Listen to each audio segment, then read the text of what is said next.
सतना जिले के अमरपाटन थाना क्षेत्र अंतर्गत एक पुत्र द्वारा अपने पिता को प्रताड़ित करने का मामला सामने आया है। एक तरफ मध्य प्रदेश के मुख्यमंत्री शिवराज सिंह चौहान लगातार जनता की हित के लिए प्रयासरत है, वहीं मध्य प्रदेश के कुछ थाने ऐसे हैं जहां से जनता को न्याय मिल पाना असंभव सा लगने लगा है। फरियादी पिता अपनी फरियाद लेकर कई बार अमरपाटन थाने का चक्कर काट चुका। तमाम पुलिस अधिकारी अफसर से मिलने के बाद भी जब न्याय नहीं मिला तो न्याय पाने के लिए मीडिया का सहारा लेते हुए एक पिता ने मीडिया के माध्यम से मुख्यमंत्री से न्याय के लिए गुहार लगाई। यह एक ऐसी घटना है जिसको सुनने के बाद आप भी सोच में पड़ जाएंगे। अगर न्याय नहीं मिलता है तो इस उम्र में ये बेसहारा आखिर कहां जाएं और किससे न्याय की गुहार लगाएंगे, यह एक बड़ा सवाल भी सामने आ रहा है। आज अपने पुत्र से पीड़ित पिता ने मीडिया से चर्चा करते हुए बताया, दोनों को मैंने बराबर हिस्सा दे दिया।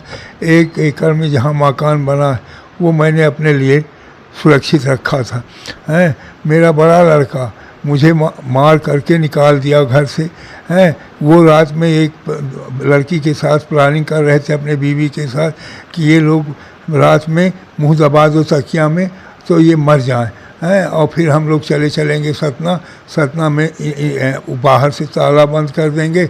जब इनकी लाश गंधाएगी तब लोग सोचेंगे कि ये मर गए आपस में। हैं, एक दिन उसी के ठीक दूसरे दिन उनकी एक लड़की है सन्नी, वो गई तो हमारे किचन में गैस पूरा खोल दिया। ये गई वहाँ चाय बनाने, दैव योग से एक गांव की औरत पहुंच गई थी, उसने माचिस लगाया, भबाक से पूरा किचन जल उठा। हैं, ये बच गई, वो भी भाग आई, नहीं तो ये विकलांग थी, ये मर जाती। हमें कई बार हमने पुलिस में स्टे भी तहसील से स्टे हुआ, स्टे लेके गए, स्टे को भी नहीं मानते।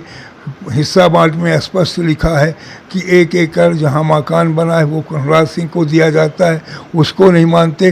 वो केवल गुंडाई के बल पर जहाँ कहीं मैं जाता हूँ, हैं, मैं दवाई कराने आया, मेरे किडनी में इंफेक्शन था, मैं दवाई कराने आया, तब वो घर में कब्जा कर लिया है। मेरा जितना सामान 50 साल से मैंने जो संपत्ति अर्जित की थी, टीवी, फ्रिज, कूलर, जो कुछ भी था, बर्तन भाड़बा, हैं, उस सब में कब्जा करके मुझे गाँव घर के बाहर मार कर निकाल दिया। मैं यहाँ दवाई कराने आया, पूरा घर में कब्जा किए हैं, मैं किसी तरह घर जा नहीं सकता हूँ। मेरा निवेदन केवल इतना सा है कि मेरा घर दिला दिया जाए और जो जिनको हमने जो ज़मीन दी है वो अपने अपने ज़मीन में काश्त करें, मेरा घर वापस करवा दीजिए। मैं 50 साल से अब उस ज़मीन पे रहा, उस घर पे रहा, अंतिम सांस भी दोनों आदमी लेना चाहते हैं। ये बहरी हैं, ये चल नहीं सकती, मैं विकलांग हूँ, मैं बिना सहारे के चल नहीं सकता। कब तक लड़की के यहाँ रहूँ, कभी लड़की के यहाँ, कभी 2 रोटी लड़के के यहाँ खाता हूँ, खाने के लिए भी मुहताज हूँ।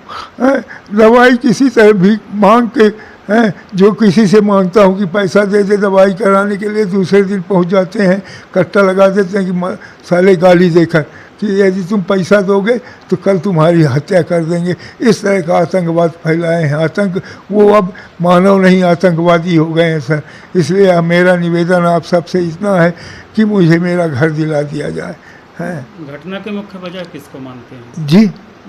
घटना की मुख्य वजह केवल ये है कि वो उनकी लड़कियां संपत्ति पूरा का पूरा हड़पना चाहती हैं कि हम पूरी संपत्ति जितनी है वो ले लें। हैं, तो संपत्ति के मामले में वो घटना करती हैं पूरी संपत्ति लेने के लिए। इतनी चीज़ें आप लोगों के साथ हुई? जी, 50 रिपोर्ट किया साहब, थाने की रिपोर्ट की फोटोकॉपी और उनकी पावती मेरे पास है। थाने में किया, एसपी के यहाँ किया, डीआईजी, कोई सुनने के लिए तैयार नहीं। क्या कहते हैं? घरेलू हिंसा है, जब एक का मर्डर हो जाएगा तब आएंगे। घरेलू हिंसा ऐसा कौन बोलता है? पुलिस वाले बोलते हैं, पुलिस वाले। और डीआईजी तो ये कहा कि ये हमारे बस का रोग नहीं है, जाओ अपना पटाओ। हैं, एक बार नहीं 2-3 बार हमने आईजी से निवेदन किया, एसपी से किया, आपके थाने में जाके कई थाने वाले तो उनको ले लेते हैं और कार में बैठा के घुमाते हैं। किस दबाव में हैं हम नहीं जानते साहब कि इनके ऊपर कौन सा दबाव पुलिस वालों के ऊपर। कार्रवाई नहीं होती है तब आप लोग क्या करेंगे? जी, फिर से। अगर कार्रवाई नहीं होती है तो आप लोग क्या करेंगे? यदि कार्रवाई नहीं होती तो आत्महत्या के अलावा और कुछ नहीं है, आत्महत्या करेंगे, इसके अलावा कुछ नहीं। किसके पास भीख मांगेंगे? कब तक भीख मांगेंगे? कब तक दवाई कराएंगे? किडनी में इंस्पेक्शन है साहब, हैं? कब तक मांगेंगे भीख? क्या नाम है आपका? कृष्णराज सिंह। आत्महत्या के अलावा कुछ नहीं, दोनों आदमी आत्महत्या करेंगे। सर मेरी मम्मी पापा हैं, ये मेरे 2 भाई हैं। दोनों भाइयों पापा ने अलग अलग हिस्सा कर दिया, यहाँ तक कि हम लोगों को एक पैसे नहीं दिए, बोले कि हम बिटिया को नहीं देंगे, जबकि ये था कि 1/4 हो। पापा करने के लिए तैयार हो गए थे, लेकिन हम लोगों ने मना कर दिया कि 1/4 नहीं पापा, दोनों भाइयों को आराम से दे दीजिए, क्योंकि ये आधा आधा लेके रहेंगे तो आराम से रहेंगे। अब ये बंटवारा कर दिए, जाके हम लोग हमारे रामपुर उसमें तहसील में वो करके आए, सिग्नेचर करके आए। सिग्नेचर करने के बाद भी वो अपना हिस्सा ले लिए, इनका भी हिस्सा मिल। अब वो क्या, छोटा वाला भाई जाता है खेती करने तो उसको मारते दौड़ाते। इन लोगों को तो ऐसे, एक बार तो मेरी मम्मी को तो इतना मारी थी उनकी लड़की कि उसमें चारपाई में दबा दबा के मारी थी। इनको ध्यान नहीं रहता, इनको रात का काम सवेरे नहीं ध्यान रहता ऐसे। अब ये ना, इनका कहीं मतलब जाना आना तो होता ही नहीं है। घर में जो है इनको पागलपन की, इनको टेंशन हो गया घर का, सिर्फ घर का। क्या कहती हमारा, जब उठेंगी सुबह शाम तो कहेंगी मेरा घर कहाँ गया, मेरा घर कहाँ गया। हाँ, इतना समझाते कि जान दो, क्या करोगी। लेकिन वो शेखर सिंह क्या है, हमको भी मारे। हम गए तो हमारे ऊपर, हम बोले भैया तुम लोग आपस में समझ लो, तो हमको हमारी बड़ी वाली बहन जीजा सब कोई गए थे। हैं, परिवार वाले सुनते नहीं हैं। वो दौड़ा के उनकी लड़कियां सिर पे डंडा मारी हैं, आज तक मेरे डंडा का वो बना निशाना पूरे सिर पे। आके छोटी वाली लड़की सहरी और सीनी दौड़ते हुए आई, दोनों ले के डंडा मेरे सिर पे मारी। मैं गिर पड़ी वहीं पे। हैं, बोले तेरे को तो मारी ही डालेंगे, क्योंकि तू माँ बाप को रखती है, अपने पास रखती है, उन सालों को वहाँ भेज तो मैं बताऊँ उनको। सिर्फ मेरे माँ बाप को मारने के चक्कर में वो 2 लोग पड़े हैं। उस भाई को तो निकाल दिए, उसको हम ना सहारा दें, हम ना कुछ करें, तो खाने के लिए मुहताज। इन सब की शिकायत आपने की? जी सर, मैं अभी 3 दिन पहले 4 दिन पहले मैं पूरा दिन अमरपाटन में बैठी थी पापा मम्मी को लेके। हैं, पुलिस वाले बोले हम शेखर सिंह को बुलाते हैं। शाम हो गई, जब मैं 5 बजे गई तो मैंने बोली कि सर बुलाए नहीं, तो कहते हैं क्या आप जानती हैं कि आपके बुलाने से आएगा वो, मैं बुलाऊंगा तो वो आएगा, वो नहीं आएगा, कभी नहीं आएगा। तो हम कहे सर फिर क्या किया, बोले जाइए जहाँ करना हो करिए, हम कुछ नहीं कर सकते। कौन बोले? ये वहीं का पुलिस, विकास करके नाम है, आगे तो सरनेम नहीं जानते, विकास तिवारी है करके लड़का है, वहीं है, सिपाही है, कुछ है। हैं, वहाँ जब आप लोग गए थे तो टीआई से भेंट नहीं? टीआई से हुई थी। टीआई साहब बोले हम शेखर सिंह को बुलवाते हैं। हमने कहा ठीक है सर। बोले आप लोग बैठ जाइए, मैं मंदिर है वहीं बगल में, 1.5 घंटे मतलब सवेरे से 10 बजे से लेके 5 बजे तक बैठी रही। मंदिर से बैठे बैठे 2-3 बार गए मैंने, तो बोले टीआई साहब पहले तो बोले पुलिस वाले वहाँ गए हैं पेशी में। फिर मैंने कहा कब आएंगे सर? फिर कुछ देर में कहता है कि वो गए हैं अपने घर में एसी लगवाने। तो हम कहे सर फिर बताइए। तो बोले आपको क्या लगता है कि हमारे बुलवाने शेखर सिंह आएगा? नहीं आएगा, वो कभी नहीं, उसका सब मैं जानता हूँ, वो कभी नहीं आए। तो हम कहे सर फिर आप फ़ोन लगाए, तो उसको फ़ोन उनकी मिसेज को लगाया। बोला कहाँ है? तो बोलती है उसकी मिसेज कौन आया है? तो फिर फ़ोन उसने काट दिया। विकास वो खुद फ़ोन लगा के बात कर रहा था।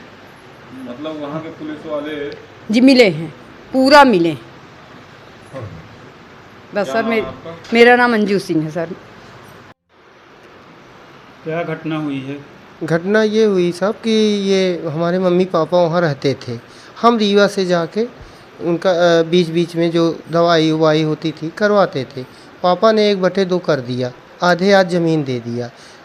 अब ज़मीन देने के बाद हम खेती करने जाते हैं तो उनकी लड़कियाँ और वो हमको मारने दौड़ते हैं। 2 बार हमारी फसल कटवा ली, 2-3 बार हमको जानलेवा हमला भी किए गाड़ी से। एक बार कटहा मोड़ से हमको धमना तक दौड़ाए, एक ड्राइवर लेके हमको भगा। दूसरी बार हमको पेट्रोल पंप बछरा से सेमरी तक दौड़ाए। 100 नंबर वहाँ से फिर हमारी मिसेज रीवा से फ़ोन की तो 100 नंबर आई, उस वहाँ से हमको निकाल के ले आई, अहिर गाँव तक छोड़ी। तीसरी बार अभी 15 दिन पहले कटहा मोड़ से फिर दौड़ाए।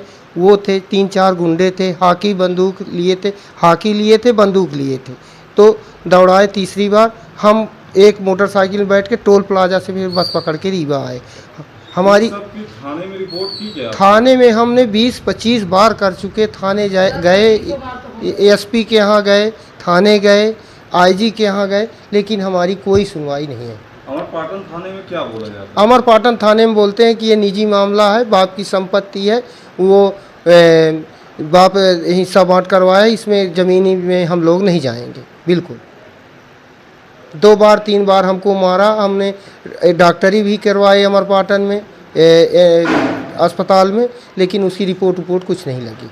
गाड़ी FIR 2 बार दर्ज हुए, लेकिन उसमें 3 बार, लेकिन कोई कार्रवाई नहीं हुई। एक बार CM हेल्पलाइन में हमने फ़ोन किया, वहाँ से कार्रवाई हुई तो TI बोले कि चलो हम आएंगे, समझौता करवाएंगे, तुम वापस कर लो CM हेल्पलाइन। हमने वापस कर लिया, उसके बाद वहाँ नहीं आए वो लोग। पापा मम्मी की तबीयत खराब, पापा की तबीयत खराब हुई, पापा को लेके रीवा चले आए। रीवा आने के बाद हम जब यहाँ से गए तो वो घर गिरा दिए। वो घर पापा का था, कभी कभी हम भी जाते थे तो पानी वानी पी लेते थे इनके। किसने घर गिरा दिया? शेखर सिंह बड़े भाई पूरा घर गिरवा दिए। इसके बाद हम आए, पापा को बताए, पापा को लेके गए तहसील में, तहसील से स्टे ले आए। स्टे लेके तुरंत शाम को मिला, शाम को थाने गए, वहाँ पावती लिए, लेकिन पुलिस वाले आके कुछ नहीं किए। आज भी घर में काम चालू है, मतलब स्टे होने के बाद भी भैया आज भी आप काम चालू है। स्टे मानते ही नहीं है। तो थाने गए आप? थाने हम गए, थाने पापा को लेके गए, रिसिप्टिंग ले आए। थाने वाले बोले कि हम जाके मना करेंगे, लेकिन आज तक नहीं गए। थाने गए, पटवारी को सूचना दिए, लेकिन रिसीव लिए हैं, लेकिन कोई उसमें कार्रवाई नहीं हुई और घर का काम चालू है और घर पूरा गिरा दिए। क्या नाम है आपका? सुधीर सिंह नाम है। एक बार मैं अभी बीच में संदीप भारती सर को फ़ोन करी थी और उनको साथ में मैं लेके गई थी। अमरपाटन में हम लोग बैठे थे, उसके बाद आए करीब 2 से 3 घंटे बाद। मैं बोली कि हम कहे कि चलिए आप वो घर आए, और मेरे 2 जेठ भी थे, फैमिली नंबर, एक खोखम से थे, एक मायापुरी से थे। उनके सामने घर की भी बात थी, तो हमने बोला कि आप ऐसा करिए कि घर पापा के नाम है, उसके बाद भी चलिए मैं पापा से बात कर लेती हूँ, और आधा आप ले लीजिए, आधा हम ले लें, 3 कमरे आप ले लीजिए, 1 कमरे हम ले लेते हैं। फिर उन्होंने बोले कि हाँ चलो ठीक है, फैमिली वाले बोले। लेकिन वो मेरे जेठ जो है शेखर सिंह बघेल, उन्होंने बोले कि मुझे कुछ नहीं सुनना, तुम लोग यहाँ से जाओ, मुझे यहाँ का पूरी प्रॉपर्टी चाहिए, और हम तुम लोग को सबको ही मार के गाड़ देंगे, किसी को कुछ भी नहीं देंगे। वहाँ संदीप भारती सर, बाकी 4-5 पुलिस और एक मैडम भी वहाँ थी, वो लोग कुछ नहीं बोले। फिर उनको बैठा के बोले मैं लेके जा रहा हूँ थाने, और वहाँ से लेके आऊँगा, चलो वहाँ सब कोई समझौता करवाते। फिर उसके बाद पता नहीं किसका फ़ोन आया, संदीप भारती सर ने गए तो एक कुआं है, कुआं के पास उन्होंने फ़ोन में बात किए। अब बात करने के बाद पता नहीं क्या बातें हुई, हम लोग को बोले आप लोग जाओ। जब हम लोग वहाँ से निकल गए तो उनको छोड़े, और छोड़ के कुछ टाइम उन लोग से बातें किए, और बातें करके वापस आ गए। और जब भी मैं फ़ोन करती थी तो बोलते थे कि हम वहाँ, आप लोग ऐसा करिए कि थाना खुलवा लीजिए, मैं आपके लिए स्पेशल थोड़ी ना हूँ, मेरा बस इतने काम नहीं है। हमारे हस्बैंड को कई बार जानलेवा हमला हुआ, हमने 100 नंबर में फ़ोन लगाए, 182 में फ़ोन लगाए, लेकिन हमारी कोई गुंजाइश नहीं है, हमारी कोई सुनवाई नहीं है। क्या नाम है? ममता सिंह बघेल।